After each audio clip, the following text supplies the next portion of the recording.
Hey, how's it going? My name's Dan, and we're going to talk about some real quick female vocal production tips for pop music and EDM as well. Let's get right into it. Real quick, I'm using the Apple earbuds today because I'm watching a house this weekend and this happened. Thanks to the dogs for that one. So anyway, before we even talk about mixing or production in the project file in your DAW, let's talk about mic choice and the choices you make when you're recording. So the first thing you want to do when you're going to record this kind of music is you want to make sure you're choosing a mic that fits the singer. You want to listen to the singer if you can know their music beforehand and decide whether or not they have a bright voice or a tame voice, high voice, deep voice, and choose your mic within your abilities and your budget. Choose a mic that works within that range. For instance, if the singer has a very bright voice, you might want to choose a mic that tames that a little bit or attenuates some of the high frequency and sibilance in their voice. That's actually a decision that I had to make in this specific song, where we had to go back and track the vocals again with a dynamic mic instead of a condenser, because the condenser, the U87, was just too bright. Also, a couple other decisions you might want to make while you're in the studio. Try to get as much as you possibly can while you have that singer at your disposal.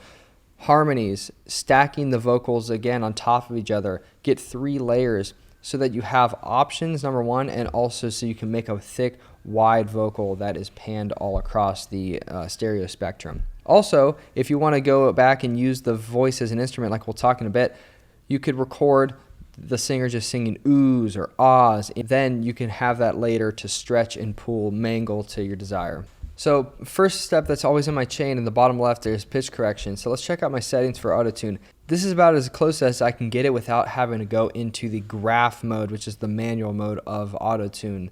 You want to be able to dial it into a point where it's right before it starts to get robotic, for pop and EDM production at least. And then I have the flex tune pulled up a little bit, so even with some of the shorter words, shorter phrases, it won't tune it so fast. So let's go into an example here. This is with autotune off and then on. You left me in the dark without a trace, shuffled up my heart out of place. You left me in the dark without a trace, shuffled up my heart out of place. This next step is what I call musical EQ. This is your first line of standard EQ that is going to just help shape the tone of the vocals before we get into notching out really problematic frequencies. It's helpful to have different EQ devices for each task in the process. So here's an example of those vocals before and after adding a little bit of musical EQ. You left me in the dark without a trace, shuffled up my heart out of place. You left me in the dark without a trace, shuffled up my heart out of place. Next tip, use at least 2 compressors. One on the left here I have is doing really sharp, fast attack and release compression, and then the second one is pretty mellow, especially for that type of compressor. The 76 is pretty aggressive, and I'm only just barely touching it to control relative volume changes throughout. So let's listen without and then with. Got your cold stares at me, you're speaking off the cuff. I feel like I don't know you, but I know this much. Got your cold stares at me, you're speaking off the cuff. I feel like I don't know you, but I know this much. So the vocal sounds a whole lot more even with both of those compressors in use. And they're both doing a separate task, and it's helpful to be able to split that task between 2 devices. Alright, so the next thing that naturally follows after setting those heavy compression levels is to go through and de-ess the vocals. This is to get rid of all of the sibilance that a singer might have. And here I'm going to show you a before and after. I have Pro Tools open to show my original vocal session, and before I go back and show what I did to it in Ableton. So here's an example where you can hear all of the sibilance in the singer's voice, and then I'll show you how I went through and took care of it. It's like you stopped the car in the race. You took a broken bone from its brace. Alright, so if you hear all those S's and T's, they're really strong, so now we're going to go over to Ableton and take care of them. So back in Ableton, we can see some of the things I did for taking care of the sibilance. Number one thing I have is RxDS open. Now, we can only do so much with this because A de-esser is a compressor that's just narrowed down to a certain frequency band, and with that there is an attack and release. So sometimes if you squash it too hard, it won't be able to come back up for the next word, which will create kind of a lisp sound. So I'm using a little bit of that, as you can hear. It's like you stopped the car in the race. And then also I'm going through and manually, some of the really tough words I'm going through and I am pulling them down manually. This takes a minute, but it is helping me to get a better sound. And then also in the bottom right, I have this EQ that's just pulling down some certain really narrow frequency bands, and this is more of a surgical EQ process. So let's hear what that all sounds like. It's like you stopped the car in the race. You took a broken bone from its base. Now naturally, the singer still has a sibilant voice, so you can't remove it completely, but we are taking it down just enough to make it work well within the mix for the song. So pulling all these different tricks together and just using them in a subtle way, just like the compression, will help to tame it all without destroying the natural characteristics of the singer's voice. Our last couple things here, we're going to talk about using the vocals as an instrument. So slicing them up, resampling them, and this all goes back to the first thing we talked about, where we try to get as much content as we possibly can when we're in the studio so that we have more to play with later.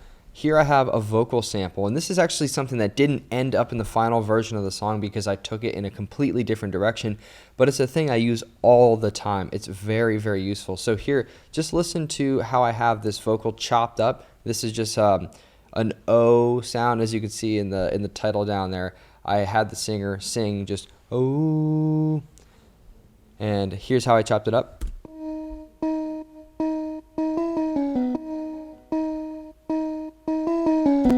And then if you take it, doesn't sound like much now, but if you take it and add an effects chain that's really strong, here's what it can turn into.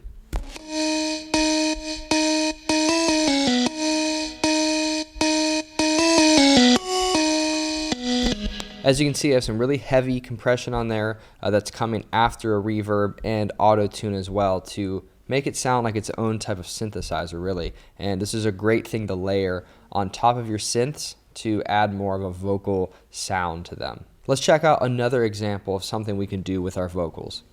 All right, the next thing we can do is turn your vocals into like a transition effect by chopping them up. I took this chop from my song and threw it all the way at the end of my session, and it sounds like this. Then I took it, added a ton of reverb to it. Then I bounced that down into its own file, and I put it on its own track over here, filtered it out, and I compressed it. And it sounds like this. So after you take that, we can reverse it and chop it up, add delays, and it just acts as like a transition effect from section to section in our song. So here's what it sounds like, how I'm using it. Got your cold stares at me, you're speaking off the cuff. I feel like I don't know you. So you can see I have it reversing in, and then there's another section where I just took it and threw a delay on it and bounced it into its own file. And now I have this effect that I made out of my own vocals in the song without having to go to another sample pack and drag from there. And here's another section I use it in the song as well.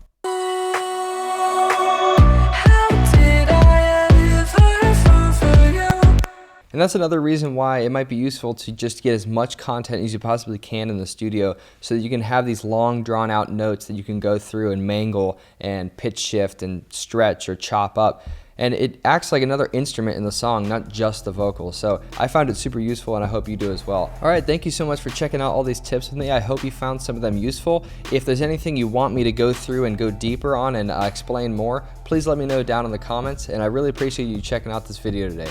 Have a good one, and I'll see you next time.